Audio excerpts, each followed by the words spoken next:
Marco Polo naît le 15 septembre 1254 à Venise, capitale de la République du même nom, située sur la mer Adriatique. Le garçonnet, dont la famille fait du commerce avec l'Orient, aime flâner sur les quais, respirer les odeurs d'épices, le poivre, le gingembre et la cannelle qui sent si fort, et écouter les marins parler toutes sortes de langues, tous les merveilles.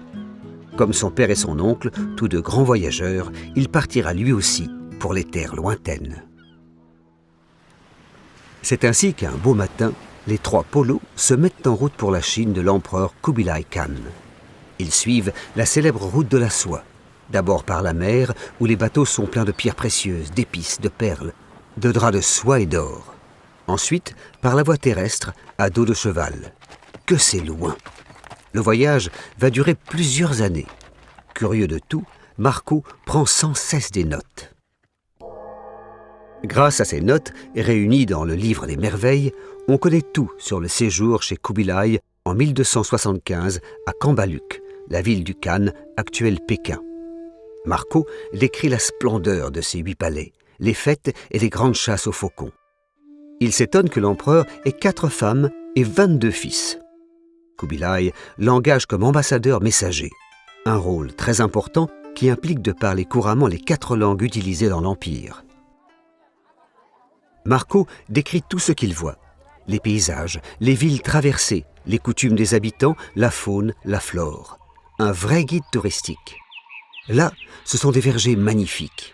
Ici, on chasse le lion, l'ours et le cerf. Enfin, voici la ville la plus grande du monde, Kinsai, actuelle Hangzhou. Il y a des maisons très belles. Il y a aussi dans chaque rue des tours publiques et des ponts. Marco s'intéresse à la flore et à la faune. Il s'interroge sur cet oiseau nommé ruc, qui est si grand et si fort qu'il peut s'emparer d'un gros éléphant et voler avec. Il découvre ailleurs des chats dont quelques-uns ont la face presque semblable à celle de l'homme. Et à Sumatra, un animal qui a une corne blanche au milieu du front, et que l'on appellera une licorne, le fascine. Voici une île où les hommes ont la tête faite comme celle d'un chien. Comme c'est étrange. Et puis en Inde, de drôles de magiciens envoient des sortilèges aux poissons afin de protéger les pêcheurs de perles. Et puis, plus loin, des hommes s'enduisent le corps d'huile pour avoir la peau encore plus noire. Car celui qui est le plus noir est le plus estimé. Incroyable. Tellement incroyable que certains historiens ont douté de la véracité du voyage de Marco. Mais pas les voyageurs qui, eux, sont partis sans relâche à la recherche de ces terres mystérieuses.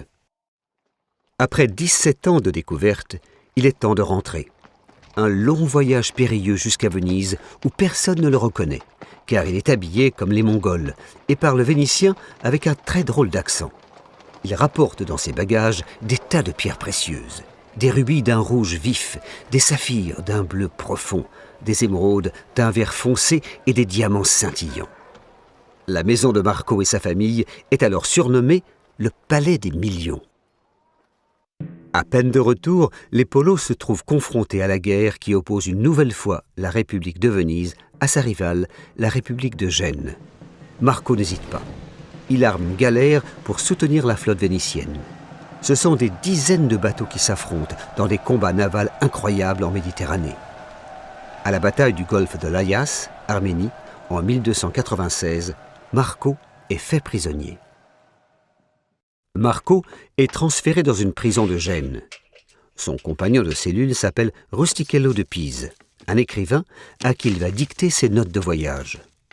Libéré, Marco regagne Venise avec son manuscrit, le livre des merveilles ou Devisement du monde, qui est transcrit et copié dans plein de langues. Une version exécutée au début du XVe siècle est ornée de magnifiques enluminures. L'ouvrage sera le livre favori de Christophe Colomb, le découvreur de l'Amérique en 1492. Marco Polo, devenu célèbre, reprend sa vie de marchand vénitien. Il se marie en 1300 avec la fille d'un riche commerçant, Donata Badoer, dont il aura 3 filles, Fantina, Bellella et Moretta. Il est nommé membre du Grand Conseil de la République. Il meurt le dimanche 8 janvier 1324 à 70 ans, après une vie bien remplie. Sa tombe a aujourd'hui disparu. mais l'aéroport international de Venise porte son nom. Un hommage au plus grand héros vénitien.